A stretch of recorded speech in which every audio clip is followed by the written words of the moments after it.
ಕರ್ತನಲ್ಲಿ ಪ್ರೀತಿಯುಳ್ಳಂಥ ದೇವಜನರೇ, ಯೇಸು ಕ್ರಿಸ್ತನ ಹೆಸರಲ್ಲಿ ನಿಮ್ಮೆಲ್ಲರನ್ನು ಕೂಡ ನಾನು ವಂದಿಸ್ತೇನೆ. ಈ ಸಮಯದಲ್ಲಿಯೂ ಕೂಡ ನಾವು ಆತ್ಮಿಕ ಬೆಳವಣಿಗೆ ಎಂಬಂಥ ಈ ಕಾರ್ಯಕ್ರಮದ ಮೂಲಕ ಆತ್ಮಿಕ ಬೆಳವಣಿಗೆಗಿರ್ತಕ್ಕಂತಹ ತಡೆ ಅಥವಾ ವಿಶ್ವಾಸಿ ಜೀವಿತಕ್ಕಿರ್ತಕ್ಕಂತಹ ತಡೆಗಳೇನು ಅನ್ನೋದನ್ನು ಧ್ಯಾನಿಸ್ತಾ ಬರ್ತಾ ಇದ್ದೇವೆ. ಕಳೆದ ವಾರದಲ್ಲಿಯೂ ಸಹ ನಾವು ಅವಿಧೇಯತೆ ಎಂಬುದು ಎಷ್ಟು ಭಯಂಕರವಾದದ್ದು ಎಂಬುದನ್ನು ನಾವು ಕಳೆದ ವಾರದಲ್ಲಿ ನಾವು ಧ್ಯಾನಿಸಿದ್ದೇವೆ. ನಂಬಿಕೆ ಎಂಬ ವಿಧೇಯತ್ವವನ್ನು ಕರ್ತನು ಬಯಸುವವನಾಗಿದ್ದಾನೆ ಎಂಬುದನ್ನು ನಾವು ನೋಡಿಕೊಂಡ್ವಿ. ಹಾಗೆಯೇ ಈ ದಿವಸದಲ್ಲಿಯೂ ಕೂಡ ವಿಶೇಷವಾಗಿ ನಾವು ಡಿಸೆಂಬರ್ ತಿಂಗಳಲ್ಲಿದ್ದೇವೆ. ನಾವು ಕಳೆದ ದಿನದಲ್ಲಿ ಕ್ರಿಸ್ಮಸ್ ಹಬ್ಬವನ್ನು ಆಚರಣೆ ಮಾಡಿರ್ತೇವೆ. ಕ್ರಿಸ್ಮಸ್ ಆಚರಣೆಯಲ್ಲಿ ವಿಶೇಷವಾಗಿ ನಾವು ಈ ದಿನಗಳಲ್ಲಿ ನಾವು ನೋಡ್ತಿರೋಂಥ ಒಂದು ವಿಷಯ, ಅನೇಕ ಭಾಗಗಳಲ್ಲಿ ಅಥವಾ ಕೆಲವು ಭಾಗಗಳಲ್ಲಿ ಕ್ರಿಸ್ಮಸ್ ಅನ್ನೋದು ಒಂದು ವಾಡಿಕೆ ಅಂತೆಯೋ ಅಥವಾ ಸಂಪ್ರದಾಯದಂತೆಯೋ, ಅದು ಬರೀ ಕ್ರೈಸ್ತರಿಗಾಗಿ ಆಚರಿಸಲ್ಪಡುವಂತಹ ಒಂದು ಹಬ್ಬದಂತೆಯೋ ಕಾಣಿಸಲ್ಪಡೋದನ್ನು ನಾವು ಕಾಣ್ತಾ ಇದ್ದೇವೆ. ಆದರೆ ಕ್ರಿಸ್ತನು ಹುಟ್ಟಿದಾಗ ಆ ವಿಚಾರ ಅಲ್ಲಿದ್ದಂತಹ ಕುರುಬರಿಗೂ ಬಡವರಿಗೂ ಅಲ್ಲಿ ತಿಳಿಸಲ್ಪಟ್ಟಿತ್ತು. ಪರಲೋಕದ ದೂತರು ಅಲ್ಲಿ ದೇವರನ್ನ ಮಹಿಮೆ ಪಡಿಸಿದರು. ಮಹಾ ಸಂತೋಷ ಉಂಟಾಯಿತು ಎಂಬುದಾಗಿ ಅವರು ಹೇಳಿದರು. ಹಾಗಿದ್ರೆ ಈ ದಿವಸ ನಾವು ಧ್ಯಾನ ಮಾಡಲಿಕ್ಕಿರ್ತಕ್ಕಂಥ ಒಂದು ವಿಷಯ, ನಾವು ಕ್ರಿಸ್ಮಸ್ ಹಬ್ಬವನ್ನು ಆಚರಣೆ ಮಾಡ್ತಾ ಇದ್ದೇವೆ, ಹೇಗೆ ಆಚರಿಸ್ತಾ ಇದ್ದೀವಿ ಅನ್ನೋದು ತುಂಬ ಮುಖ್ಯವಾಗಿದೆ. ಆತ್ಮ ಭಾರವಿಲ್ಲದೆ ಇರತಕ್ಕಂಥ ಕ್ರಿಸ್ಮಸ್ ಅದು ಪ್ರಯೋಜನವಿಲ್ಲ ಎಂಬುದಾಗಿ ನನಗನ್ನಿಸ್ತದೆ. ಯಾಕಂತ ಹೇಳಿದ್ರೆ ಯೇಸು ಹುಟ್ಟುವಾಗ ಆತನು ಹುಟ್ಟಿದ್ದರಿಂದ ಆ ಹುಟ್ಟಿನ ವಿಷಯ, ಆ ಒಂದು ಸುವಾರ್ತೆ, ಶುಭ ವಾರ್ತೆ ಅನೇಕರಿಗೆ ತಿಳಿಸಲ್ಪಟ್ಟಿತ್ತು, ತಿಳಿಯದವರಿಗೆ ತಿಳಿಸಲ್ಪಟ್ಟಿತ್ತು. ಅದು ಅನೇಕರಿಗೆ ಮಹಾ ಸಂತೋಷವನ್ನು ಉಂಟು ಮಾಡಿತ್ತು. ಆದರೆ ಈ ದಿವಸ ಬರೀ ಕ್ರಿಸ್ತನ ಕುರಿತಾಗಿ ತಿಳಿಸಲ್ಪಟ್ಟ ಜನಗಳೇ ಗುಂಪಾಗಿ ಸೇರಿಕೊಂಡು ಒಂದು ಹಬ್ಬವನ್ನು ಆಚರಣೆ ಮಾಡೋದರಿಂದ ಯಾವುದೇ ರೀತಿಯಾದ ಆ ಕ್ರಿಸ್ಮಸ್ಗೆ ಅರ್ಥ ಇಲ್ಲ ಎಂಬುದಾಗಿ ನನಗನ್ನಿಸ್ತದೆ. ಹಾಗಿದ್ರೆ ಈ ದಿವಸ ನಮ್ಮ ಆತ್ಮಿಕ ಬೆಳವಣಿಗೆಯ ಇರತಕ್ಕಂತಹ ತಡೆ ಅಥವಾ ವಿಶ್ವಾಸಿ ಜೀವಿತಕ್ಕಿರ್ತಕ್ಕಂತಹ ಒಂದು ತಡೆ ಅದ್ಯಾವುದಂತ ಹೇಳಿದ್ರೆ, ನಮ್ಮಲ್ಲಿ ಆತ್ಮ ಭಾರವಿಲ್ಲದೆ ಇರುವಂಥದ್ದೇ. ನಮಗೆ ಆತ್ಮ ಭಾರವಿಲ್ಲದೆ ಇದ್ದರೆ ನಾವು ಅಪಾಯದಲ್ಲಿದ್ದೇವೆ. ವಿ ಆರ್ ಇನ್ ಡೇಂಜರ್, ದೊಡ್ಡ ಅಪಾಯದಲ್ಲಿದ್ದೇವೆ. ನಾವು ಆತ್ಮಭಾರವುಳ್ಳವರಾಗಿರಬೇಕಾಗಿದೆ. ಇದಕ್ಕಾಗಿಯೇ ಪೌಲನು ಹೇಳ್ತಾನೆ, ನಾನು ಸುವಾರ್ತೆ ಹೇಳದೆ ಹೋದರೆ ನನ್ನ ಗತಿಯನ್ನು ಏನು ಹೇಳಲಿ, ಅಯ್ಯೋ ನನಗೆ ಅಯ್ಯೋ, ಓ ಅನ್ ಟು ಮೀ ಎಂಬುದಾಗಿ. ಹಾಗೆ ನಾವು ಆತ್ಮಿಕವಾಗಿ ಬೆಳೆಯಬೇಕಂದ್ರೆ ನಾವು ಆತ್ಮಗಳ ಭಾರವನ್ನು ಹೊಂದಿರುವವರು ಆಗಬೇಕಾಗಿದೆ. ಆ ಪೆರಿಷ್ಡ್ ಆಗ್ತಿರ್ತಕ್ಕಂಥ ಸೋಲ್ಸ್, ಆ ಒಂದು ನಾಶವಾಗ್ತಿರತಕ್ಕಂಥ ಆತ್ಮಗಳ ವಿಷಯದಲ್ಲಿ ನಮಗೊಂದು ಭಾರ ಬೇಕಾಗಿದೆ. ಕರ್ತನೇ, ನನ್ನನ್ನು ನೀನು ರಕ್ಷಿಸಿದ್ದಿ, ನನ್ನನ್ನು ಕಾಪಾಡಿದ್ದಿ, ನನ್ನನ್ನು ನೀತಿವಂತನಾಗಿಸಿದ್ದಿ, ನನಗೆ ಆಶೀರ್ವಾದಗಳನ್ನೆಲ್ಲ ಕೊಟ್ಟು ಬಿಟ್ಟಿದ್ದಿ. ಆದರೆ ಅವರ ಕುರಿತಾಗಿ ಏನು ಸ್ವಾಮಿ, ಅವರ ಕುರಿತಾಗಿ ಏನು ಸ್ವಾಮಿ? ನಾವು ತಪ್ಪಿಹೋದ ಮಗನ ಕಥೆಯಲ್ಲಿ ತಪ್ಪಿ ಹೋದ ಮಗನು ತನ್ನ ಜೀವನದಲ್ಲಿ ಆತನು ಎಲ್ಲವನ್ನ ಸೂರೆ ಮಾಡಿಬಿಟ್ಟ, ತನ್ನ ಸ್ವಾರ್ಥಕ್ಕೆಲ್ಲವನ್ನ ತೆಗೆದುಕೊಂಡೋಗಿ ತನ್ನ ಇಷ್ಟಕ್ಕೆ ಬಂದಂತೆ ಅದನ್ನು ಉಪಯೋಗಿಸಿದ ಮೇಲೆ ನಾವು ನೋಡ್ತೀವಿ, ಆತನಿದ್ದ ಆ ದೇಶಕ್ಕೆ ಬರಗಾಲ ಬಂದಿತ್ತು. ಹಾಗಿದ್ರೆ ಪ್ರಿಯರೇ, ಇದು ಈ ವಾಕ್ಯ ಬಂದು ಮತ್ತೊಂದು ಕಡೆಗೆ ಅದು ಹೋಲಿಕೆ ಆಗ್ತದೆ. 2 ಪೂರ್ವಕಾಲ ವೃತ್ತಾಂತ 7:14 ವಚನದಲ್ಲಿ, ನನ್ನ ಪ್ರಜೆಗಳಾದ ನೀವು ನಿಮ್ಮನ್ನು ತಗ್ಗಿಸಿಕೊಂಡು ನೀವು ಕೆಟ್ಟ ನಡತೆಯನ್ನು ಬಿಟ್ಟು ನೀವು ತಿರುಗಿಕೊಳ್ಳುವುದಾದರೆ ನಾನು ಈ ದೇಶವನ್ನು ಗುಣಪಡಿಸುವೆನೆಂಬುದಾಗಿ ಹೇಳ್ತದೆ. ಹಾಗೆ ನಮ್ಮ ಕೆಟ್ಟ ನಡತೆಯೇ ದೇಶದ ಮೇಲೆ ದೊಡ್ಡ ಬರಗಾಲವನ್ನು, ದೊಡ್ಡ ಕೆಟ್ಟ ಪರಿಸ್ಥಿತಿಯನ್ನು ತರುವಂಥದ್ದಾಗಿದೆ. ನಾವು ಸುವಾರ್ತೆಯನ್ನು ಸಾರದೆ ಹೋದರೆ, ನಮ್ಮ ಬಾಯಿಗಳನ್ನ ನಾವು ಮುಚ್ಚಿಕೊಳ್ಳುವುದಾದರೆ ಈ ಲೋಕಕ್ಕೆ ಕೆಡುಕು, ಈ ಲೋಕದಲ್ಲಿ ಬರಗಾಲ, ಈ ಲೋಕದಲ್ಲಿ ಹಿಂಸೆ, ಹೋರಾಟಗಳು. ಹಾಗಿದ್ರೆ ಈಗ ನಾವಿಲ್ಲಿ ಆತ್ಮಭಾರವುಳ್ಳವರಾಗಿರ್ಬೇಕಾಗಿದೆ. ಪ್ರತಿ ದಿವಸ ದೇವರ ವಚನಗಳನ್ನ ನಾವು ಯಾರಿಗಾಗೂ ಹೇಳ್ತಾ ಇದ್ದೆವು. ಒಬ್ಬ ಸೇವಕರು ಹೇಳ್ತಿದ್ದು ನಾನು ಕೇಳಿದ್ದೇನೆ, ಸೇವಕರಾದಂಥ ರೆನಾಲ್ಡ್ ಬಾಂಕೆ ಅವರು. ಇದನ್ನ ಏನಾಗ್ತಿದೆ, ಅವರ ಒಂದು ಮಾತನ್ನು ಅವರ ಬೋಧನೆಯಲ್ಲಿ ಹೇಳಿದ್ದೆ ನಾನು ಕೇಳಿದ್ದೇನೆ. ಅಮೇರಿಕ ಪ್ರತಿ ದಿವಸ 365 ದಿವಸವೂ ಅದರಲ್ಲಿ 24 ತಾಸುಗಳು ಪ್ರಾರ್ಥಿಸುವುದಾದರೆ ಅಮೇರಿಕ ಇನ್ನೂ ನರಕಕ್ಕೆ ಹೋಗ್ತದೆ. ಮತ್ತೆ ತಿರುಗಿ ಹೇಳ್ತೇನೆ, 365 ದಿವಸ 24 ತಾಸು ಅಮೇರಿಕ ಪ್ರಾರ್ಥಿಸುವುದಾದರೂ ಕೂಡ ಅಮೇರಿಕಾಗಾಗಿ ಅಮೇರಿಕ ನರಕಕ್ಕೆ ಹೋಗ್ತದೆ. ಆದರೆ ಅಮೇರಿಕ ಪ್ರಾರ್ಥಿಸುವುದರೊಂದಿಗೆ ಅಮೇರಿಕ ಸುವಾರ್ತೆಯನ್ನು ಕೂಡ ಸಾರಬೇಕಾಗಿದೆ. Pray and preach. ಒಂದೇ ಕಾಲಲ್ಲಿ ನಡ್ಕೊಂಡು ಹೋಗೋಕ್ಕಾಗತ್ತಾ ಅಂದರೆ ಎಷ್ಟೊತ್ತು ನಾವು ನಿಂತ್ಕೊಳ್ಳೋಕ್ಕಾಗತ್ತೆ, ನಡೆಯೋದಕ್ಕಾಗತ್ತೆ, ಬ್ಯಾಲೆನ್ಸ್ ಮಿಸ್ ಆಗುತ್ತೆ. ಆದರೆ ಪ್ರಾರ್ಥನೆ, ಸುವಾರ್ತೆ, ಪ್ರೇ ಪ್ರೀಚ್. ಸೊ ಇದೆರಡೂ ನಾವು ಮಾಡ್ಬೇಕಂತ ಹೇಳಿ ಸೇವಕರು ಹೇಳೋದನ್ನು ನಾನು ಕೇಳಿದ್ದೇನೆ. ಹಾಗಿರೋದ್ರಿಂದಲೇ ಅವರ ಒಂದೇ ಕೂಟದಲ್ಲಿ ನಾನು ನೋಡಿದಂತೆ ಸುಮಾರು 10 ಲಕ್ಷ ಜನ ಹೊಸದಾಗಿ ಕ್ರಿಸ್ತನನ್ನು ಅವರು ಸ್ವೀಕರಿಸಿದ್ದೆ ನಾವು ನೋಡ್ತೇವೆ ಪ್ರಿಯರೇ. ಹಾಗಿರೋದ್ರಿಂದ ಅಮೇರಿಕದ ಅನೇಕ ದೇಶಗಳು, ಆಫ್ರಿಕಾದ ಅನೇಕ ದೇಶಗಳು ಕ್ರಿಸ್ತನ ಕಡೆ ತಿರುಗಲಿಕ್ಕೆ ಸಾಧ್ಯವಾಯಿತು. ಸೊ ಹಾಗಿದ್ರೆ ನಮಗೆ ಸುವಾರ್ಥ ಭಾರ ಬೇಕಾಗಿದೆ. ಸುವಾರ್ತೆಯ ಭಾರದಿಂದ ನಾವು ಮುಂದೆ ಹೋಗಬೇಕಾಗಿದೆ.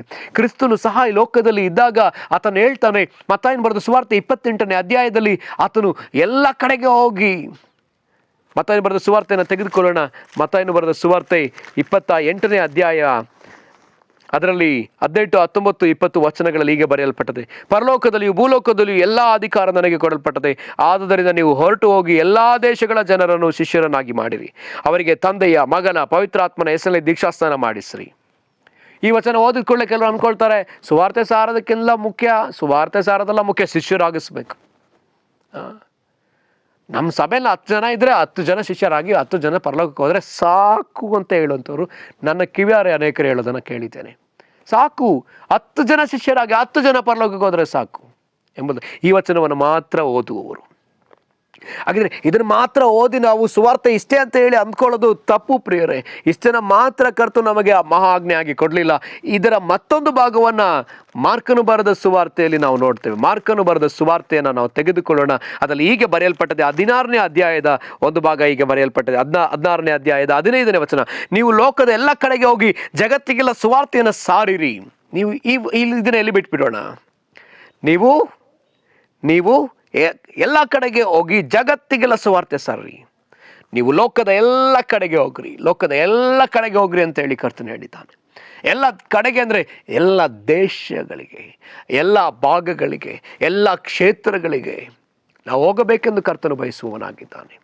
ಎಲ್ಲ ಬೆಟ್ಟಗಳ ಮೇಲೆ ಇನ್ಫ್ಲುಯೆನ್ಸ್ ಆದ ಬೆಟ್ಟಗಳು, ನಾವು ಕಳೆದ ವಾರಗಳಲ್ಲಿ ನಾವು ನೋಡಿದ್ವಿ. ಆ 7 ಬೆಟ್ಟಗಳು ಪರಿಣಾಮ ಬೀರುವ, ಪ್ರಭಾವ ಬೀರುವ ಬೆಟ್ಟಗಳಲ್ಲಿ, ಮಾಧ್ಯಮದಲ್ಲಿ, ಎಜುಕೇಷನಲ್ಲಿ, ಕುಟುಂಬದಲ್ಲಿ, ಬಿಸ್ನೆಸ್ನಲ್ಲಿ, ರಿಲಿಜಿಯನಲ್ಲಿ, ಎಂಟರ್ಟೈನ್ಮೆಂಟ್ನಲ್ಲಿ, ಎಲ್ಲ ಕಡೆಗಳಲ್ಲಿಯೂ ಕೂಡ ಕರ್ತನ ನಾಮ ಕೇಳಿಸಲ್ಪಡಬೇಕು, ಕರ್ತನ ಸುವಾರ್ತೆ ಸಾರಲ್ಪಡಬೇಕು. ಜಗತ್ತಿಗೆಲ್ಲ ಸುವಾರ್ತೆ ಸಾರ್ರಿ. ಆಮೇಲೆ ನಂಬಿ ದೀಕ್ಷಾಸ್ನಾನ ಹೊಂದುವವನು ರಕ್ಷಣೆ ಹೊಂದುವನು. ಎಲ್ಲ ಕಡೆಯಲ್ಲಿಯೂ ಸುವಾರ್ತೆ ಸಾರಲ್ಪಡಬೇಕಾಗಿದೆ. ಎಲ್ಲ ಕಡೆಗೆ ಈ ಸುವಾರ್ತೆ ಸಾರಲ್ಪಡಬೇಕಾಗಿದೆ. ಕರ್ತನು ಕೊಟ್ಟ ಮಹಾ ಆಜ್ಞೆ ಇದುವೇ ಆಗಿದೆ. ಸೊ ನಾವು ಬರೀ ಶಿಷ್ಯರಾಗಿಸುವುದು ವಿಷಯದಲ್ಲೇ ಇರೋದಾದರೆ ಇಲ್ಲ ಪ್ರಿಯರೇ, ಅದು ಒಂದು ಭಾಗದ ಸುವಾರ್ತೆ ಆಗಿರೋದು, ಮತ್ತೊಂದು ಭಾಗದ ಸುವಾರ್ತೆ ಇದಾಗಿದೆ. ಹಾಗೆ ನಾವು ಸುವಾರ್ತೆಯ ಮತ್ತೊಂದು ಭಾಗವನ್ನು ಲೂಕನು ಬರೆದ ಸುವಾರ್ತೆಯಲ್ಲಿ 24ನೇ ಅಧ್ಯಾಯದಲ್ಲಿ ನಾವು ಅದನ್ನು ನೋಡ್ತೇವೆ. ಲೂಕನು ಬರೆದ ಸುವಾರ್ತೆಯಲ್ಲಿ ಯೇಸುಸ್ವಾಮಿ ಶಿಷ್ಯರಿಗೆ ಹೇಳ್ತಾರೆ, ನಾನು ವಾಕ್ಯವನ್ನು ತೆಗೆದುಕೊಳ್ಳೋ. ಲೂಕನು ಬರೆದ ಸುವಾರ್ತೆ 24ನೇ ಅಧ್ಯಾಯ 46ನೇ ವಚನದಿಂದ, ಕ್ರಿಸ್ತನು ಶ್ರಮೆಪಟ್ಟು ಸತ್ತು ಮೂರನೇ ದಿನದಲ್ಲಿ ಜೀವಿತನಾಗಿ ಎದ್ದು ಬರುವನೆಂತಲೂ ಪಾಪ ಪರಿಹಾರಕ್ಕೋಸ್ಕರ ದೇವರ ಕಡೆಗೆ ತಿರುಗಿಕೊಳ್ಳಬೇಕೆಂಬ ಮಾತು ಯೆರೂಸಲೇಮು ಮೊದಲುಗೊಂಡು ಸಮಸ್ತ ದೇಶದವರಿಗೂ ಆತನ ಹೆಸರಿನಲ್ಲಿ ಸಾರಲ್ಪಡುವುದೆಂತಲೂ ಬರೆದಿದೆ. ಇವುಗಳ ವಿಷಯದಲ್ಲಿ ನೀವೇ ಸಾಕ್ಷಿ ಹೇಳುವವರಾಗಿದ್ದೀರಿ. ಹೀಗೋ ನನ್ನ ತಂದೆಯು ವಾಗ್ದಾನ ಮಾಡಿದ್ದನ್ನು ನಿಮಗೆ ಕಳುಹಿಸಿಕೊಡುತ್ತೇನೆ. ದೇವರು ಮೇಲಣ ಲೋಕದಿಂದ ನಿಮಗೆ ಶಕ್ತಿಯನ್ನು ಒದಗಿಸುವ ತನಕ ಈ ಪಟ್ಟಣದಲ್ಲಿ ಕಾದುಕೊಂಡಿರಿ ಎಂದು ಹೇಳಿದನು. ಇದು ತುಂಬ ಸುಂದರವಾಗಿರ್ತಕ್ಕಂಥ ಒಂದು ವಿಷಯ. 48ನೇ ವಚನದಲ್ಲಿ, ಇವುಗಳ ವಿಷಯದಲ್ಲಿ ನೀವೇ ಸಾಕ್ಷಿ ಹೇಳುವವರಾಗಿದ್ದೀರಿ. ಕ್ರಿಸ್ತನು ಸತ್ತನು, ಕ್ರಿಸ್ತನು ಹೂಣಲ್ಪಟ್ಟನು, ಕ್ರಿಸ್ತನು ನನಗಾಗಿ ಜೀವಸಹಿತವಾಗಿ ಎಬ್ಬಿಸಲ್ಪಟ್ಟನು ಎಂಬ ವಿಷಯವನ್ನು ನೀವೇ ಸಾಕ್ಷಿಯನ್ನು ಹೇಳುವವರಾಗಿದ್ದೀರಿ. ಶಿಷ್ಯರು ಸಾಕ್ಷಿಯನ್ನು ಹೇಳಬೇಕಾಗಿದೆ. We must witness Jesus is the Lord. ಕ್ರಿಸ್ತನೇ ರಕ್ಷಕನು ಎಂಬುದಾಗಿ ನಾವು ಸಾಕ್ಷಿಯನ್ನು ನುಡಿಯಬೇಕಾಗಿದೆ. ಆತ ನಮಗಾಗಿ ಸತ್ತನು, ಆತ ನಮಗಾಗಿ ಹೂಣಲ್ಪಟ್ಟನು, ಆತ ನಮಗಾಗಿ ಜೀವಸಹಿತವಾಗಿ ಎಬ್ಬಿಸಲ್ಪಟ್ಟನು ಎಂಬಂಥ ಸಾಕ್ಷಿಯನ್ನು ನಾವು ಹೇಳಬೇಕಾಗಿದೆ ಪ್ರಿಯರೇ. ಹೇಳಬೇಕೆಂದು ಕರ್ತನಲ್ಲಿ ಹೇಳಿದ್ದಾನೆ, ಹೇಳಬೇಕೆಂದು ಬರೆಯಲ್ಪಟ್ಟದೆ ಅಂತೆ. ಇದರ ಕುರಿತಾಗಿ ನಾವೇ ಸಾಕ್ಷಿ ಹೇಳಬೇಕಾಗಿದೆ. ಮತ್ತು ಇದು ಮತ್ತೊಂದು ಹಂತಕ್ಕಿದು ಹೋಗ್ತದೆ. ಇದು ಇಲ್ಲಿಗೆ ಮಾತ್ರ ಅಲ್ಲ, ಈ ದೇಶದೊಳಗಡೆ ಮಾತ್ರ ಅಲ್ಲ ಸುವಾರ್ತೆ, ನೀವು ಯೆರೂಸಲೇಮಿನಲ್ಲಿಯೂ ಯೂದಾಯದಲ್ಲಿಯೂ ಸಮಾರ್ಯದಲ್ಲಿಯೂ ಭೂಮಿಯ ಕಟ್ಟ ಕಡೆಯವರೆಗೂ ಸುವಾರ್ತೆ ಸಾರಬೇಕು. ಅದಕ್ಕಾಗಿ ಪವಿತ್ರಾತ್ಮನ ಬಲವನ್ನು ಹೊಂದಿಕೊಳ್ಳುವುದಕ್ಕೋಸ್ಕರ ನೀವು ಯೆರೂಸಲೇಮಿನಲ್ಲಿ ಕಾದುಕೊಂಡಿರಿ ಎಂಬುದಕ್ಕೆ ಕರ್ತನು ಹೇಳ್ತಾನೆ. ಹಾಗಿದ್ರೆ ನಾವು ಈ 4 ಸುವಾರ್ತೆಗಳಲ್ಲಿ ನಾವು ನೋಡುವಾಗ ನಾವು ಒಂದೊಂದೇ ಭಾಗವನ್ನು ನಾವು ತೆಗೆದುಕೊಳ್ಬೇಕಾಗಿದೆ. ಯೋಹಾನದಲ್ಲಿ ಕೂಡ ಒಂದು ಭಾಗ ಬರೆಯಲ್ಪಟ್ಟಿದೆ. ಯೋಹಾನದಲ್ಲಿ ಬರೆಯಲ್ಪಟ್ಟಿರ್ತಕ್ಕಂಥ ಒಂದು ವಿಷಯ ಏನಂತ ಹೇಳಿದ್ರೆ, ನಾನು ಹೇಗೆ ತಂದೆಯಿಂದ ಕಳಿಸಲ್ಪಟ್ಟನೋ ಹಾಗೆಯೇ ನಾನು ನಿಮ್ಮನ್ನು ಕಳಿಸಿಕೊಡ್ತಾ ಇದ್ದೇನೆ. ಮೊದಲನೇದಾಗಿ ನಾವು ಸುವಾರ್ತೆನ ಹೇಳಬೇಕು. ಮಾರ್ಕನ ಬರೆದ ಸುವಾರ್ತೆಯಲ್ಲಿ ಹೇಳಲ್ಪಟ್ಟಂತೆ ಜಗತ್ತಿಗೆಲ್ಲ ಸುವಾರ್ತೆ ತೆಗೆದುಕೊಂಡು ಹೋಗಬೇಕು. ಎರಡನೇದಾಗಿ ನಾವು ಸುವಾರ್ತೆ ತೆಗೆದುಕೊಂಡು ಹೋದ ನಂತರ ನಾವು ಸಾಕ್ಷಿಗಳಾಗಿರಬೇಕಾಗಿದೆ. ಮೂರನೇದಾಗಿ ನಾವು ಅವರಿಗೆ ದೀಕ್ಷಾಸ್ನಾನ ಮಾಡಿಸಿ ಶಿಷ್ಯರನ್ನಾಗಿಸಬೇಕಾಗಿದೆ. ನಂತರ 4ನೇದಾಗಿ ತಂದೆ ಯೇಸುಸ್ವಾಮಿ ಹೇಗೆ ಈ ಲೋಕ ಕಳಿಸಲ್ಪಟ್ಟರು ಹಾಗೆಯೇ ನಾವು ಕಳಿಸಲ್ಪಡಬೇಕಾಗಿದೆ. ಅದಾದ ನಂತರ ಕಳಿಸಲ್ಪಡೋದಕ್ಕಿಂತ ಮುಂಚಿತವಾಗಿ ನಾವು ಪವಿತ್ರಾತ್ಮನ ಬಳಿಯಲ್ಲಿ ಕಾದು ಕುಳಿತುಕೊಳ್ಳಬೇಕಾಗಿದೆ, ಬಲವನ್ನು ಹೊಂದಿಕೊಳ್ಳಬೇಕಾಗಿದೆ, ಭೂಮಿಯ ಕಟ್ಟ ಕಡೆಯವರೆಗೂ ಹೊರಟು ಹೋಗಬೇಕಾಗಿದೆ. ಯೇಸು ಹೇಳಿದ್ರು, ಹೊರಟು ಹೋಗಿರಿ, ಗೋ. ಈ ದಿವಸ ಹೊರಟು ಹೋಗದೆ ಕುಳಿತುಕೊಂಡಿದ್ದೇವೆ. ಅದಕ್ಕೆ ಈ ದಿವಸ ಅನೇಕ ಚರ್ಚ್ಗಳಲ್ಲಿ ಸಮಸ್ಯೆ. ಹೊರಟು ಹೋಗಿರಿ ಅಂತ ಕರ್ತನು ಹೇಳಿದ್ದಾನೆ, ನಾವು ಅದಕ್ಕೆ ಅವಿಧೇಯರಾಗಿ ಕುಳಿತುಕೊಂಡಿದ್ದೇವೆ. ಅಪೋಸ್ತಲರು ಒಂದೇ ಕಡೆ ಕುಳಿತುಕೊಂಡಿದ್ದ ಅಪೋಸ್ತಲರ ಮಧ್ಯದಲ್ಲಿ ದೇವರೇ ಅವರನ್ನ ಚದುರಿಸಿಬಿಟ್ರು. ಆರಾಮಾಗಿ ಅವರಿದ್ದಾರೆ. ಸಭೆ ಒಳಗಡೆ 3,000 ಜನ ರಕ್ಷಿಸಲ್ಪಟ್ರು, 5,000 ಜನ ರಕ್ಷಿಸಲ್ಪಟ್ರು. ಅದಾದ ನಂತರ ಸಭೆ ಶಿಷ್ಯತ್ವದಲ್ಲಿ ತುಂಬ ಬೆಳೀತಾ ಇದೆ. ಎಲ್ಲರೂ ಒಟ್ಟಾಗಿ ಇದ್ದಾರೆ. ಯಾರೂ ಅವ್ರನ್ನ ಟಚ್ ಮಾಡೋಕ್ಕಾಗ್ತಾ ಇಲ್ಲ. ಅವ್ರನ್ನ ಸೆರೆಗೆ ಹಾಕಿದ್ರು, ಆದರೂ ಕೂಡ ದೇವದೂತರವ್ರನ್ನ ಬಿಡುಗಡೆ ಮಾಡಿದ್ರು. ಅನೇಕ ಸಂಗತಿಗಳಾಗಿದೆ. ಅಲ್ಲೊಂದು ಸಮಸ್ಯೆ ಬಂತು. ಅಲ್ಲಿ ಸೌಲನು ಎಬ್ಬಿಸಲ್ಪಟ್ಟನು. ಅಲ್ಲೊಂದು ಹಿಂಸೆ ಬಂತು, ಹೋರಾಟ ಬಂತು. ಅಲ್ಲಿಂದ 8ನೇ ಅಧ್ಯಾಯ ಸಮಾರ್ಯಕ್ಕೆ ಸುವಾರ್ತೆ ಹೋಗಿಯೇ ಬಿಡ್ತು. ಯೆರೂಸಲೇಮಿನಲ್ಲಿ ಮಾತ್ರ ಇದ್ದಿದ್ದು ಈಗ ಸಮಾರ್ಯಕ್ಕೆ ಹೋಗಿದೆ. ಸಮಾರ್ಯದಲ್ಲಿ ಮಾತ್ರ ಇರಲಿಲ್ಲ, ಹಾಗೆ ಅದು ಹರಡ್ತಾ ಇಸ್ರಾಯೇಲ್ ದೇಶದ ಎಲ್ಲ ಭಾಗಗಳಿಗೆ, ಯೂದಾಯಕ್ಕೆ ಹೋಯಿತು. ಅದಾದ ನಂತರ ಆ ದಿನಗಳಲ್ಲಿ ಇದ್ದಂಥ ಎಲ್ಲ ದೇಶಗಳಿಗೆ ಸುವಾರ್ತೆ ತಲುಪಿದೆ. ಇದು ಪ್ರಿಯರೇ, ನಾವಿವತ್ತು ಭಾರತೀಯರಾಗಿ ಸುವಾರ್ತೆ ಕೇಳಿದ್ದೀವಿ ಅಂದರೆ ಕಾರಣ ಆ ದಿವಸ ಅವರು ತೋರಿಸಿದ ವಿಧೇಯತೆ. ಇವತ್ತು ನಾವು ಭಾರತ ದೇಶದಲ್ಲಿ ನಾವು ಸುವಾರ್ತೆ ಕೇಳಿದ್ದೇವೆ. ಭಾರತ ದೇಶದಲ್ಲಿರ್ತಕ್ಕಂಥ ಕರ್ನಾಟಕದಲ್ಲಿರ್ತಕ್ಕಂಥ ಯಾವುದೋ ಒಂದು ಜಿಲ್ಲೆಯಲ್ಲಿ, ಆ ಜಿಲ್ಲೆಯಲ್ಲಿರ್ತಕ್ಕಂಥ ಯಾವುದೋ ಗ್ರಾಮದಲ್ಲಿ, ಅಲ್ಲಿರ್ತಕ್ಕಂಥ ಯಾವುದೋ ಹಳ್ಳಿಯಲ್ಲಿ, ಅಲ್ಲಿರ್ತಕ್ಕಂಥ ಯಾವುದೋ ಬೀದಿ, ಯಾವುದೋ ಮನೆಯಲ್ಲಿ ಇದಂಥ ನಮ್ಮನ್ನು ದೇವರು ಅಲ್ಲಿಂದ ರಕ್ಷಿಸಿದ್ದಾನಲ್ಲ. ಹಾಗಿದ್ರೆ ನಾವು ಅಂಗುಳ್ಳವರಾಗಿದ್ದೇವೆ.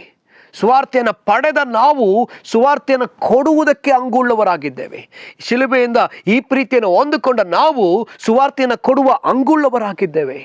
ನಾವು ಇದನ್ನು ಕೊಡಲೇಬೇಕಾದ ಬಾಧ್ಯತೆ ನಮ್ಮೊಬ್ಬೊಬ್ಬರ ಮೇಲೆಯೂ ಅದೇ. ನಾವೊಬ್ಬೊಬ್ಬರೂ ಕೂಡ ನಾವು ಈ ಒಂದು ಏನಂತ ಹೇಳ್ತಾರೆ, ಈ ಬಾಧ್ಯತೆ ನಮ್ಮ ಮೇಲಿದೆ. ಇದನ್ನು ನಾವು ತೀರಿಸಲೇಬೇಕು. ಈ ಒಂದು ಋಣ ನಮ್ಮ ಮೇಲಿದೆ, ಇದನ್ನು ನಾವು ತೀರಿಸಲೇಬೇಕಾಗಿದೆ. ನಾವು ಸುವಾರ್ತೆ ಹೇಳಲೇಬೇಕಾಗಿದೆ. ಆಗಿರೋದ್ರಿಂದ ಮತ್ತಾಯ ಬರೆದ ಸುವಾರ್ತೆಯಲ್ಲಿ ನಾವು ತಿರುಗಿ ನೋಡುವಂಥ ಒಂದು ವಿಷಯ 24ನೇ ಅಧ್ಯಾಯ 14ನೇ ವಚನದಲ್ಲಿ ಈಗ ಬರೆಯಲ್ಪಟ್ಟಿದೆ. ಅಲ್ಲಿ ಈಗ ಬರೆಯಲ್ಪಟ್ಟಿದೆ ಏನಂತೆ, ಲೋಕದ ಅಂತ್ಯದವರೆಗೂ ಸುವಾರ್ತೆ ಲೋಕದ ಎಲ್ಲ ಕಡೆ ಸುವಾರ್ತೆ ಸಾರಲ್ಪಡುವವರೆಗೂ ಅಂತ್ಯವು ಬರುವುದಿಲ್ಲ ಎಂಬುದಾಗಿ. ಸೊ ದೇವರು ಕೂಡ ಕಾಯ್ತಾ ಇದ್ದಾರೆ, ಸುವಾರ್ತೆ ಸಾರಲ್ಪಡಲಿ. ಇವತ್ತು ನಮ್ಮ ಕರ್ನಾಟಕದಲ್ಲಿ ಅನೇಕ ಹಳ್ಳಿಗಳಿಗೆ ಸುವಾರ್ತೆ ತಲುಪಲಿಲ್ಲ, ಇನ್ನು ಅನೇಕ ಜಾಗಗಳಿಗೆ ಸುವಾರ್ತೆ ತಲುಪಲಿಲ್ಲ, ಅನೇಕ ಜನಗಳಿಗೆ ಸುವಾರ್ತೆ ಕೇಳಲ್ಪಡಲಿಲ್ಲ. ಇನ್ನೂ ಆ ಪರಿಸ್ಥಿತಿ ಇದೆಯಲ್ಲ ಪ್ರಿಯರೇ. ನಾವು ಎದ್ದೇಳಬೇಕಾಗಿದೆ. ಕ್ರಿಸ್ಮಸ್ ಬರೀ ಕೇಕನ್ನು ತಿನ್ನೋದು, ಬಿರಿಯಾನಿ ಮಾಡ್ಕೊಂಡು ತಿನ್ನೋದು ಅಲ್ಲ. ಕ್ರಿಸ್ಮಸ್ ನಾವು ಕುಣಿದು ಜಿಗಿದು ಕುಣಿಯೋದಲ್ಲ. ಇನ್ನೊಬ್ಬ ಹೃದಯದಲ್ಲಿ ಯೇಸು ಹುಟ್ಟಬೇಕಾಗಿದೆ. ಇನ್ನೊಬ್ಬ ವ್ಯಕ್ತಿಯ ಹೃದಯದಲ್ಲಿ ಯೇಸು ಹುಟ್ಟಬೇಕಾಗಿದೆ. ನನಗೆ ಆ ಆತ್ಮಭಾರ ಉಂಟೋ? ಇಲ್ಲಿ ಕುಳಿತಿರ್ತಕ್ಕಂಥ ನಾವು ಒಬ್ಬರು ಆ ಆತ್ಮಭಾರವುಳ್ಳವರಾಗಿದ್ದೇವೋ? ನಾನು ಮತ್ತೊಬ್ಬರ ಒಳಗಡೆ ಸುವಾರ್ತೆ ಹೇಳ್ಬೇಕನ್ನೋ ಭಾರ ನನಗಿದೆಯೋ? ಕ್ರಿಸ್ತನು ಆತ್ಮಭಾರವುಳ್ಳವನಾದದರಿಂದಲೇ ಈ ಲೋಕಕ್ಕೆ ಬಂದು ಆತ ನಮಗಾಗಿ ಜೀವ ಕೊಟ್ಟಿದ್ದಾನೆ. ಆ ಅಪೊಸ್ತಲರು ಆತ್ಮಭಾರವುಳ್ಳವರಾಗಿದ್ದರಿಂದಲೇ ಅವರು ಯೆರೂಸಲೇಮಿನಲ್ಲಿಯೂ ಯೂದಾಯದಲ್ಲಿಯೂ ಸಮಾರ್ಯದಲ್ಲಿಯೂ ಭೂಮಿಯ ಕಟ್ಟ ಕಡೆಯವರೆಗೂ ಅವರು ಹೋದರು. ಇವತ್ತು ನಾವು ಕುಳಿತುಕೊಂಡಿದ್ದೆವು, ಆರಾಮಾದ ಜೀವಿತದಲ್ಲಿದ್ದೆವು, ಕಂಫರ್ಟ್ ಆದ ಝೋನಲ್ಲಿ ಕುಳಿತಿದ್ದೆವು. ದೇವರೇ ನಮ್ಮ ಮಧ್ಯದಲ್ಲಿ ಒಂದು ಚದುರಿಸುವಿಕೆಯನ್ನು ಉಂಟು ಮಾಡುವವರೆಗೂ ಕಾದುಕೊಂಡಿರದೆ ನಾವೇ ಎದ್ದು ಹೋಗೋಣವೋ, ನಾವೇ ಚದುರಿ ಹೋಗೋಣವೋ, ನಾವೇ ಎದ್ದು ಹೊರಟು ಹೋಗೋಣವೋ? ಸುವಾರ್ತೆಯನ್ನು ಹೇಳಬೇಕಾಗಿದೆಯಲ್ಲ. ಒಮ್ಮೆ ಒಬ್ಬ ದೇವ ಸೇವಕರು, ಒಬ್ಬ ಸೌವಾರ್ತಿಕರು ಸುವಾರ್ತೆಯನ್ನು ಹೇಳ್ತಿದ್ದಾರೆ. ಕ್ರಿಸ್ತನು ನಿಮಗಾಗಿ ಶಿಲುಬೆಯಲ್ಲಿ ಸತ್ತನು, ಆತನು ನಿಮಗಾಗಿ ಬಾಧಿಸಲ್ಪಟ್ಟನು, ಕಷ್ಟಪಟ್ಟ, ಹಿಂಸೆ ಪಟ್ಟ, ಹೋರಾಟ ಅನುಭವಿಸ್ತಾ ಆತನು ನಿಮ್ಮ ಶಿಲುಬೆಯಲ್ಲಿ ನಿಮ್ಮ ಎಲ್ಲ ಬಡತನವನ್ನು, ಶಾಪವನ್ನು ಹೊತ್ತುಕೊಂಡು ತೀರಿಸ್ತಾ ಅಂತ ಹೇಳಿ ಅವರು ಬೋಧಿಸ್ತಾ ಇದ್ದಂಥ ವಿಷಯವನ್ನು ಒಬ್ಬ ಸ್ತ್ರೀ, ಆ ಒಂದು ಮುಂದೆ ಕೂತಿದ್ದಂಥ ಒಬ್ಬ ಸ್ತ್ರೀ, ಹರಿದು ಹೋದ ಒಂದು ಕೊಳೆಯಾದ ಬಟ್ಟೆಯನ್ನು ಹಾಕ್ಕೊಂಡಿದ್ದಂಥ ಒಂದು ಸ್ತ್ರೀ ಅದನ್ನು ಕೇಳ್ತಾ ಕೂತಿದ್ದಾಳೆ. ಅದನ್ನು ಕೇಳ್ತಾ ಇದ್ದಾಗ ಆಕೆ ಕಣ್ಣಲ್ಲಿ ಕಣ್ಣೀರು, ಆಕೆಯಲ್ಲಿ ವೇದನೆ, ಯಾರಿಗೂ ಹೇಳ್ಕೊಳ್ಳಿಕ್ಕಾಗದಷ್ಟು ವೇದನೆ. ಆಕೆ ಕೇಳ್ತಾ ಅಳ್ತಾ ಇದ್ದಾಳೆ. ಆದರೆ ಅದನ್ನು ಕೇಳ್ತಾ ಇದ್ದಾಗ ಆಕೆ ಎದ್ದು ಹಾಗೆ ಹೊರಗೆ ಹೋಗ್ತಾಳೆ. ಸ್ವಲ್ಪ ಹೊತ್ತು ಆಕೆ ಕಾಣಿಸಲೇ ಇಲ್ಲ. ಕೂಟ ಎಲ್ಲ ಮುಗಿದ ನಂತರ ಆ ಸೇವಕರ ಬಳಿಯಲ್ಲಿ ಬರ್ತಾಳೆ. ಬಂದು ಆಕೆ ತನ್ನ ಆ ಒಂದು ಸೆರಗನ್ನು ತೆಗೆದು ಆ ಸೆರಗಲ್ಲಿ ಇಟ್ಟಿದ್ದಂಥ ಆ ಹಣದ ಆ ಒಂದು ಗಂಟುಗಳನ್ನ ತೆಗೆದು ಇಡ್ತಾಳೆ ಸೇವಕರ ಮುಂದೆ. ಸೇವಕರೇ, ನೀವು ಹೇಳ್ತಿದ್ರಲ್ಲ, ಯಾರೋ ಒಬ್ಬರು ಎಲ್ಲರ ಪಾಪಕ್ಕಾಗಿ, ಎಲ್ಲರ ಶಾಪಕ್ಕಾಗಿ, ಎಲ್ಲರಿಗಾಗಿ ಶಿಲುಬೆಯಲ್ಲಿ ಸತ್ರು ಎಂಬುದಾಗಿ, ಅವರಿಗೋಸ್ಕರ, ಅವರ ಸೇವೆಗೋಸ್ಕರ ಈ ಹಣನ ಉಪಯೋಗಿಸ್ಕೊಳ್ರಿ. ಈ ಸೇವಕರಿಗೆ ಆಶ್ಚರ್ಯ ಅಂತ ಅನಿಸ್ತು. ನೀನು ಅರ್ಧೋಗಿರೋ ಬಟ್ಟೆನ ಹಾಕ್ಕೊಂಡಿದ್ದಿ, ಕೊಳೆಯಾಗಿರೋ ಬಟ್ಟೆನ ಹಾಕ್ಕೊಂಡಿದ್ದಿ, ನೋಡಿದರೆ ಭಿಕ್ಷೆ ಬೇಡುವಳಂತಿದ್ದಿ, ನಿನಗೆಲ್ಲಿಂದ ಬಂತು ಇಷ್ಟೊಂದು ಹಣ? ಆ ಸೇವಕರು, ಆ ಒಂದು ಸ್ತ್ರೀ ಹೇಳ್ತಾಳೆ, ಸ್ವಾಮಿ, ನಾನು ಪಕ್ಕದಲ್ಲಿರ್ತಕ್ಕಂಥ ಆ ತೋಟದಲ್ಲಿ ನನ್ನನ್ನು ಜೀತದಾಳಾಗಿ ನನ್ನನ್ನು ಮಾರಾಟ ಮಾಡಿಕೊಂಡಿದ್ದೇನೆ. ನನ್ನನ್ನು ಮಾರ್ಕೊಂಡು ಈಗ ಅದರಲ್ಲಿ ಬಂದ ಹಣವನ್ನು ಕರ್ತನ ಸೇವೆಗಾಗಿ ಕೊಡ್ತಾ ಇದ್ದೇನೆ. ಆಕೆ ತನ್ನನ್ನೇ ತಾನು ಕ್ರಿಸ್ತನ ಸೇವೆಗಾಗಿ ಮಾರಿಕೊಂಡ್ಳು. ಪ್ರಿಯರೇ, ನಾವು ಕ್ರಿಸ್ತನಿಗಾಗಿ ಮಾರಲ್ಪಡಬೇಕಾಗಿದೆ. ನಾವು ಕ್ರಿಸ್ತನಿಗಾಗಿ ಸೋಲ್ಡ್ ಔಟ್ ಆಗಬೇಕಾಗಿದೆ. ಆತನ ಪ್ರೀತಿಯನ್ನು ಎಲ್ಲೆಡೆ ಸಾರಬೇಕಲ್ಲ. ಆತನ ಪ್ರೀತಿಯನ್ನು ಅನೇಕರು ಕೇಳದೇ ಇದ್ದಾರಲ್ಲ. ನಿನ್ನಿಂದ ಸಾರುವುದಕ್ಕಾಗದೇ ಇರುವುದಾದರೆ ಸಾರುವವರಿಗೆ ಪ್ರೋತ್ಸಾಹವಾಗಿರಬಹುದಲ್ಲ, ಸಾರುವವರಿಗೆ ಪ್ರಾರ್ಥಿಸಬಹುದಲ್ಲ. ಆದರೂ ನಾವೊಬ್ಬೊಬ್ಬರೂ ಸಾರಲೇಬೇಕಾಗಿದೆ. ನಾವೊಬ್ಬೊಬ್ಬರು ಏಸುವೆ ಕರ್ತನು. ಏಸು ನಮ್ಮ ಪಾಪಕ್ಕಾಗಿ ಸತ್ತು ಉಣಲ್ಪಟ್ಟು 3 ದಿವಸ ಜೀವಸಹಿತವಾಗಿ ಎದ್ದು ಬಂದನು ಎಂಬುದಾಗಿ ಹೇಳುವ ಅವಶ್ಯಕತೆ ಇದೆ. ದೇವರ ಸುವಾರ್ತೆಯನ್ನು ಸಾರುವ ಆತ್ಮಭಾರವನ್ನು ನಮ್ಮೊಬ್ಬೊಬ್ಬರಿಗೆ ಕೊಡಲಿ. ಆತ್ಮಗಳು ನಾಶವಾಗ್ತಾ ಇದೆ. ಅನೇಕರು ಅವರ ಕಷ್ಟದಲ್ಲಿ, ಕಣ್ಣೀರಿನಲ್ಲಿ, ವೇದನೆಯಲ್ಲಿ, ತಿರಸ್ಕಾರದಲ್ಲಿ ಸಿಕ್ಕಿಕೊಂಡಿದ್ದಾರೆ. ನಾನು ಒಬ್ಬೊಬ್ಬರನ್ನ ಭೇಟಿ ಮಾಡುವಾಗ ಒಬ್ಬ ಯವನಸ್ಥನನ್ನು ನೋಡಿದೆ. ಆತನನ್ನು ನೋಡಿದ ಕೂಡಲೇ ನನಗೆ ಅಳು ಬರೋದಕ್ಕೆ ಪ್ರಾರಂಭಿಸ್ತು. ಆತನನ್ನು ಕರೆದೆ. ಆತ ಪ್ರಾರ್ಥನೆ ಮಾಡಿಸ್ಕೊಳ್ಳೋಕ್ಕೆ ಅಂತಲೇ ಬಂದಿದ್ದಾನೆ. ಯೇಸುವನ್ನ ನಂಬ್ತೀಯಾ ಅಂತ ಕೇಳಿದೆ. ನಂಬ್ತೀನಿ ಸರ್. ನಾನು ಪ್ರಾರ್ಥನೆ ಮಾಡ್ತಾ ಇರುವಾಗಲೇ ದೇವರು ನನಗೆ ಅನೇಕ ವಿಚಾರಗಳನ್ನ ಆತನ ಕುರಿತಾಗಿ ತಿಳಿಯಪಡಿಸಿದ್ರು. ನಿನ್ನ ಜೀವನದಲ್ಲಿ ಎಲ್ಲವನ್ನ ಕಳ್ಕೊಂಡಿದ್ಯಾ? ನಿನ್ನ ಪ್ರೀತಿ ಮಾಡೋರನ್ನೆಲ್ಲ ಕಳ್ಕೊಂಡಿದ್ಯಾ? ದೇವರು ಹೇಳ್ತಾ ಇದ್ದಾರೆ, ಯೇಸು ನಿನ್ನನ್ನು ಪ್ರೀತಿಸ್ತಾರೆ. ನಿನಗೆ ಖಾಲಿಯಾದ ಪ್ರೀತಿಯನ್ನು ಯೇಸು ತುಂಬಿಸ್ತಾರೆ ಅಂತ ಹೇಳಿದಾಗ ಆತನ ಹೃದಯದಲ್ಲಿ ಸಂತೋಷ. ಅದನ್ನು ಹೇಳುವಾಗ ಆತನ ಎಲ್ಲವನ್ನ ಕಳ್ಕೊಂಡ ಪರಿಸ್ಥಿತಿಯಲ್ಲಿ ಬಂದಿದ್ದಾನೆ. ಯಾರ ಆತನಿಗಿಲ್ಲ, ಎಲ್ಲವನ್ನ ಕಳ್ಕೊಂಡಿದ್ದಾನೆ. ಆತ ತುಂಬ ಕೋಪ ಮಾಡುವ ಒಬ್ಬ ವ್ಯಕ್ತಿ, ಆತ ತಪ್ಪಾದ ಮಾರ್ಗದಲ್ಲಿರ್ತಕ್ಕಂಥ ಒಬ್ಬ ವ್ಯಕ್ತಿ. ಆದರೆ ಇದನ್ನು ಹೇಳಿದ ಕೂಡಲೇ ಆತನಿಗೆ ಸಂತೋಷ. ಯೇಸು ನನ್ನನ್ನು ಪ್ರೀತಿಸ್ತಾರ, ಯೇಸು ನನ್ನ ಕುರಿತಾಗ ಎಲ್ಲನ ತಿಳ್ಕೊಂಡಿದ್ದಾರ, ನನ್ನ ಬಗ್ಗೆ ಅವ್ರಿಗೆ ಗೊತ್ತಲ್ಲ. ಅವ್ರು ಎಷ್ಟು ಸಂತೋಷ. ಪ್ರಿಯರೇ, ಈ ರೀತಿಯಲ್ಲಿ ಅನೇಕರು ಕಣ್ಣೀರಿನಲ್ಲಿಯೂ, ವೇದನೆಯಲ್ಲಿಯೂ, ತಿರಸ್ಕಾರದಲ್ಲಿಯೂ, ದುಃಖದಲ್ಲಿಯೂ, ಅನಾರೋಗ್ಯದಲ್ಲಿಯೂ, ಕೈ ಬಿಡಲ್ಪಟ್ಟವರಾಗಿಯೂ ಲೋಕದಲ್ಲಿ ಅಲಿತಾ ಇದ್ದಾರೆ. ನನಗೆ ಇಲ್ಲಿಂದ ಬಿಡುಗಡೆ ಸಿಕ್ಕುತ್ತೋ, ಅಲ್ಲಿಂದ ಬಿಡುಗಡೆ ಸಿಕ್ಕುತ್ತೋ, ಅಲ್ಲಿಂದ ಸರಿಯಾಗುತ್ತೋ, ಇಲ್ಲಿಂದ ಸರಿಯಾಗುತ್ತೋ ಎಂಬುದಾಗಿ ಅವರು ಹೋಗಿ ಕಡೆಗೆ ಯಾವುದೋ ಒಂದು ವಿಪತ್ತಿಗೆ ಸಿಕ್ಕಿಕೊಂಡು ಸಾಯುವವರು ಕೂಡ ಇದ್ದಾರೆ. ಆತ್ಮಹತ್ಯೆಯಲ್ಲಿ ಸಾಯುವವರಿದ್ದಾರೆ. ಅಯ್ಯೋ, ಕುಟುಂಬದಲ್ಲಿ ಸಮಾಧಾನ ಇಲ್ವಲ್ಲ, ನೆಮ್ಮದಿ ಇಲ್ವಲ್ಲ ಎಂಬುದಾಗಿ ಸಾಯುವವರು ಅನೇಕರಿದ್ದಾರಲ್ಲ. ಅವರು ಭೇಟಿಯಾಗಬೇಕಲ್ಲ. ಒಮ್ಮೆ ನನ್ನ ತಮ್ಮ ಕ್ಯಾನ್ಸರ್ ಆಸ್ಪತ್ರೆಯಲ್ಲಿ ಇರುವಾಗ ಡಾಕ್ಟರ್ ಹೇಳಿದರು, ನಿಮ್ಮ ರಾಘವೇಂದ್ರ ಬದುಕೋದಿಲ್ಲ ಅಂತ ಹೇಳಿ ಡಾಕ್ಟರ್ ಹೇಳಿದರು. ನೀವೇನು ಟ್ರೀಟ್ಮೆಂಟ್ ಮಾಡಿದ್ರು 99% ನಾವು ಗ್ಯಾರಂಟಿ ಕೊಡ್ಲಿಕ್ಕೆ ಆಗೋದಿಲ್ಲ ಎಂಬುದಾಗಿ ಹೇಳಿದರು. ಅವನು ಸತ್ತೋಗ್ತಾನೆ. ಬೆಳೆದ ಯವನಸ್ಥ ಮಗ. ನನ್ನ ತಾಯಿ ಆತನನ್ನು ಕಳ್ಕೊಳ್ಳೋಕೆ ರೆಡಿ ಇಲ್ಲ.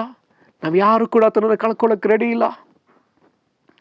ಆ ಸಮಯದಲ್ಲಿ ಒಬ್ಬ ಸಿಸ್ಟರ್ ಬಂದು ಹೇಳಿದ್ರು, ಯೇಸು ನಿಮ್ಮನ್ನು ಪ್ರೀತಿಸ್ತಾರೆ, ಯೇಸು ನಿಮ್ಮನ್ನು ಪ್ರೀತಿಸ್ತಾರೆ, ನಿಮ್ಮ ಮಗ ಸಾಯೋದಿಲ್ಲ. ಈ ಮಾತನ್ನು ಕೇಳಿದ ಕೂಡಲೇ ಒಂದು ಆಧರಣೆ ನಮ್ಮೊಳಗಡೆ ಬಂತು, ಒಂದು ನಂಬಿಕೆ ನಮ್ಮೊಳಗಡೆ ಉಂಟಾಯಿತು. ಆವತ್ತಿಂದ ನನ್ನ ತಮ್ಮ, ನನ್ನ ತಾಯಿ ಯೇಸುವನ್ನು ನಂಬುವವರಾದರು.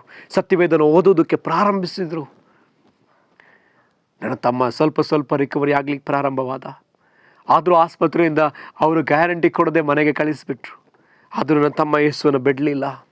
ಬೈಬಲ್ನ ವಚನಗಳಲ್ಲಿ ಕೆಲವು ವಚನಗಳಿದೆ, ಅದರಲ್ಲಿ ಒಂದು ವಚನ, ನನ್ನ ಕಂದ ನನ್ನ ಮಾತುಗಳನ್ನ ಆಲಿಸುವ, ನಿನ್ನ ದೇಹಕ್ಕೆಲ್ಲ ಆರೋಗ್ಯವು ಜೀವವು, ನಿನ್ನ ದೇಹಕ್ಕೆಲ್ಲ ಅವೇ ಜೀವ, ಅವೇ ಆರೋಗ್ಯ. ಈ ವಾಕ್ಯ ಓದಿದ ಕೂಡಲೇ ಅವ್ರು ಬೈಬಲ್ ಓದೋದಕ್ಕೆ ಪ್ರಾರಂಭಿಸ್ತಾ, ವಾಕ್ಯನೇ ನನಗೆ ಜೀವ ಕೊಡುತ್ತಾ, ವಾಕ್ಯ ನನಗೆ ಆರೋಗ್ಯ ಕೊಡುತ್ತಾ, ಹಾಗಿದ್ರೆ ನಾನು ಬೈಬಲ್ನ ಚೆನ್ನಾಗಿ ಓದ್ತೀನಿ ಅಂತೇಳಿ ಓದೋದಕ್ಕೆ ಪ್ರಾರಂಭಿಸ್ತಾ ಕೆಲವೇ ದಿನದಲ್ಲಿ ಆತನ ದೇಹದಲ್ಲಿ ದೊಡ್ಡ ವ್ಯತ್ಯಾಸ.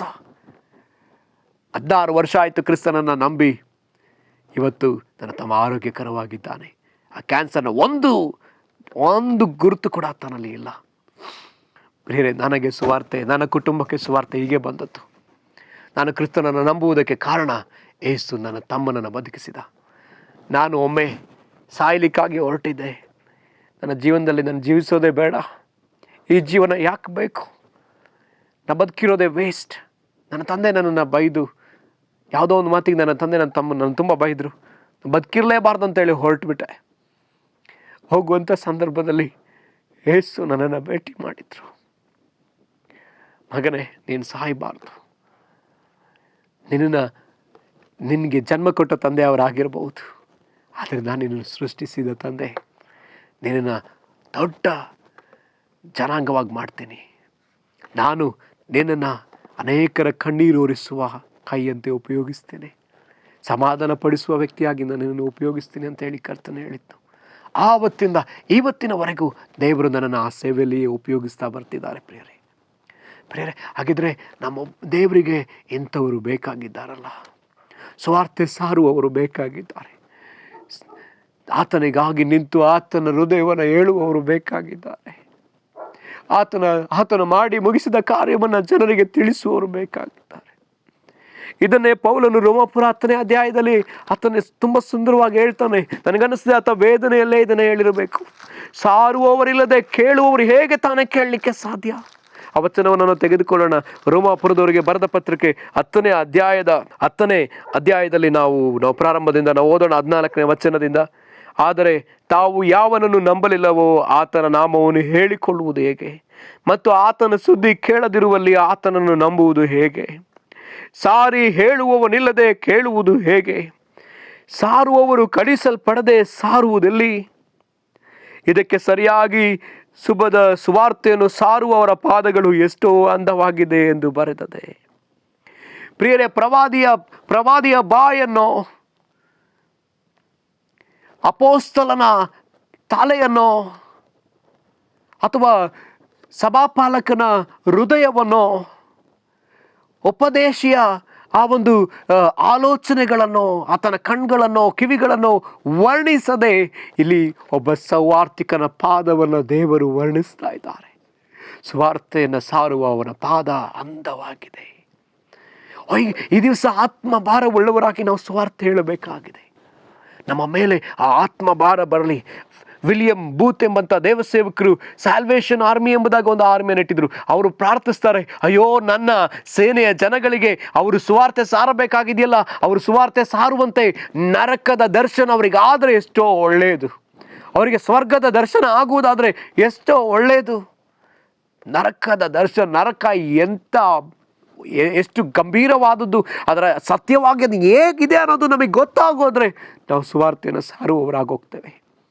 ಆ ಶ್ರೀಮಂತ ಮತ್ತು ಲಾಜರ್ನ ಕಥೆಯಲ್ಲಿ ಆ ಶ್ರೀಮಂತನಿಗೆ ಗೊತ್ತಾಯಿತು, ಇದು ಎಂಥ ಜಾಗ, ಇಲ್ಲಿ ಒಂದು ತೊಟ್ಟು ನೀರು ಕೂಡ ಸಿಗದಂತಹ ಒಂದು ಜಾಗ, ಇದು ಆರಾಮಾದ ಜಾಗ ಅಲ್ಲ, ಇಲ್ಲಿಗೆ ಯಾರೂ ಬರ್ಕೊಡ್ದು, ನನ್ನ ಕುಟುಂಬದವರು ಯಾರೂ ಬರ್ಕೊಡ್ದು ಎಂಬುದಾಗಿ ಆತನಿಗೆ ಅರಿವಾದಂತೆ. ಈ ದಿವಸ ನಮಗಿರ್ತಕ್ಕಂಥ ನಮ್ಮೊಬ್ಬೊಬ್ಬರಿಗೆ ಅರಿವಾಗಬೇಕಲ್ಲ. ನರಕದಲ್ಲಿ ಯಾರು ಇರಲಿಕ್ಕೆ ಸಾಧ್ಯ ಇಲ್ಲ ಪ್ರಿಯರೇ. ಅಲ್ಲಿ ಗೋಳಾಟ, ಅಲ್ಲಿ ಕಿರ್ಚಾಟ, ಅಲ್ಲಿ ಕಡಿಯೋಣ, ಅಲ್ಲಿ ದೇವರನ್ನು ದೂಷಿಸುವ ಜನರು ಇರ್ತಾರಲ್ಲ, ಅಲ್ಲಿ ಯಾರೂ ಹೋಗಬಾರ್ದು. ನರಕ ಖಾಲಿಯಾಗಬೇಕು, ಪರಲೋಕ ತುಂಬಲ್ಪಡಬೇಕಲ್ಲ. ಅದಕ್ಕಾಗಿ ನಾವು ಪ್ರಾರ್ಥಿಸಬೇಕಾಗಿದೆ, ಅದಕ್ಕಾಗಿ ನಮ್ಮನ್ನು ಒಪ್ಪಿಸಿಕೊಡಬೇಕಾಗಿದೆ. ಈ ಕ್ರಿಸ್ಮಸ್ ಹಬ್ಬ, ಈ ಕ್ರಿಸ್ಮಸ್ನ ಈ ತಿಂಗಳು ಅದಕ್ಕಾಗಿಯೇ ಉಪಯೋಗ ಆಗಬೇಕು. ಅನೇಕರಿಗೆ ಸ್ವಾರ್ಥ ಸಾರಲ್ಪಡಬೇಕು, ಅನೇಕರು ಕರ್ತನನ್ನು ಸ್ವೀಕರಿಸಿಕೊಳ್ಳಬೇಕು. ಅದಕ್ಕಾಗಿ ನಾವು ಈ ಸಮಯದಲ್ಲಿ ಒಪ್ಪಿಸಿಕೊಟ್ಟು ನಾವು ಪ್ರಾರ್ಥನೆ ಮಾಡೋಣ. ನಮ್ಮನ್ನು ಒಪ್ಪಿಸಿಕೊಟ್ಟು ನಾವು ಪ್ರಾರ್ಥನೆ ಮಾಡೋಣ. ಕರ್ತನೆ, ನಿನಗೆ ಸ್ತೋತ್ರ ಅಪ್ಪ. ಕರ್ತನೆ, ನಮ್ಮ ಮೇಲೆ ಆತ್ಮ ಭಾರವನ್ನು ಕೊಡು ಸ್ವಾಮಿ. ನೀನೇಗೆ ಜನರ ಗುಂಪನ್ನು ನೋಡುವಾಗ ಕನಿಕರದಿಂದ ತುಂಬಲ್ಪಟ್ಟು ಅವರು ಕುರುಬನಿಲ್ಲದ ಕುರಿಗಳಂತೆ ತೊಳಲಿ ಹೋಗಿದ್ದಾರೆ. ಎಂಬುದಾಗಿ ಅವರ ಕುರಿತಾಗಿ ನೀನು ಆತಂಕವುಳ್ಳವನಾಗಿದ್ದೆ ಅಲ್ಲ, ಅವರ ಕುರಿತಾಗಿ ಭಾರವುಳ್ಳವನು ನೀನಾಗಿದ್ದಲ್ಲ. ಅದೇ ಭಾರ ನಮ್ಮ ಹೃದಯದಲ್ಲೂ ಕೊಡಪ್ಪ, ನಮ್ಮೊಬ್ಬೊಬ್ಬರಿಗೂ ಕೊಡಪ್ಪ, ಕ್ರೈಸ್ತರಾಗಿರುವ ನಮ್ಮೊಬ್ಬೊಬ್ಬರಿಗೂ ಕೊಡಪ್ಪ.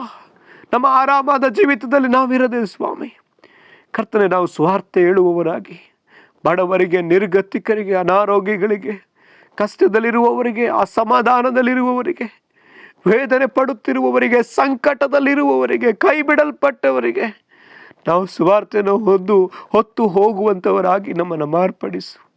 ನಮ್ಮೊಬ್ಬೊಬ್ಬರ ಮೇಲೆ ಆ ಭಾರವನ್ನು ಕೊಡು ಸ್ವಾಮಿ. ಪೌಲನಿಗಿದ್ದ ಅದೇ ಭಾರ, ಅಪೊಸ್ತಲನಾದ ಪೇತ್ರನಿಗಿದ್ದ ಆ ಭಾರ ನಮ್ಮ ಮೇಲೆಯೂ ಬರಲಿ.